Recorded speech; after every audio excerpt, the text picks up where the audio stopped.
साहसी चोर। एक बार की बात है, किसी व्यापारी के घर में 4 चोरों को चोरी करते हुए राजा के सिपाहियों ने पकड़ लिया। वे उन चोरों को पकड़कर अपने राजा के पास ले आए। जब राजा ने चोरों का सब हाल सुना तो उन्हें मृत्यु दंड दे दिया। जल्लाद चारों चोरों को फांसी पर चढ़ाने के लिए ले गए। उन्होंने 3 को फांसी पर चढ़ा दिया। जब वे चौथे चोर को फांसी पर चढ़ाने के लिए तैयारी करने लगे तो उस चोर के मन में आया कि मृत्यु तो निश्चित हो गई है, फिर भी किसी न किसी प्रकार से बच निकलने की कोशिश क्यों न कर ली जाए। उसने मन में एक उपाय सोचा।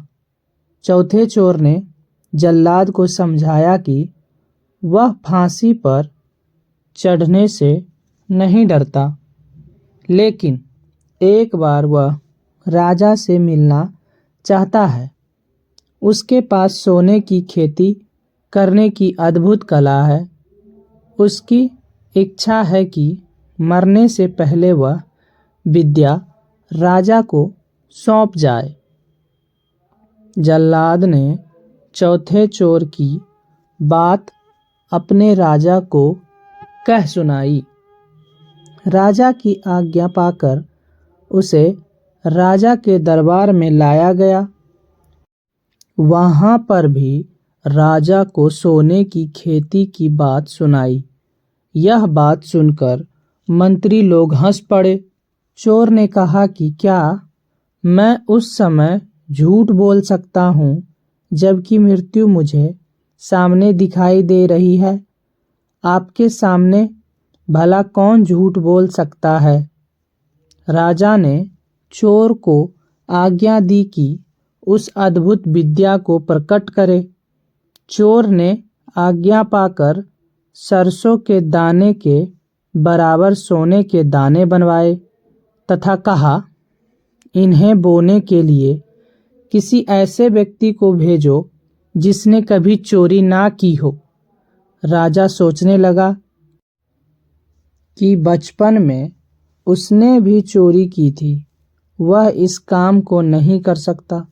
राजा ने चोर को यह काम करने के लिए कहा।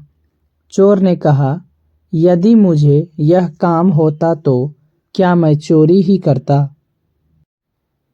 मंत्रियों में से जिसे भी यह काम सौंपते उसी ने किसी न किसी वस्तु की चोरी कर रखी थी। सबने अपनी गर्दनें झुका दी। तब चोर बोला, जब यहाँ पर सभी चोर हैं तो मुझे ही क्यों फांसी पर चढ़ाया जा रहा है? यह सुनकर सब हंसने लगे तथा राजा ने भी उसे क्षमा कर दिया। शिक्षा: विपत्ति के समय घबराना नहीं चाहिए, उससे बचने का उपाय करना चाहिए।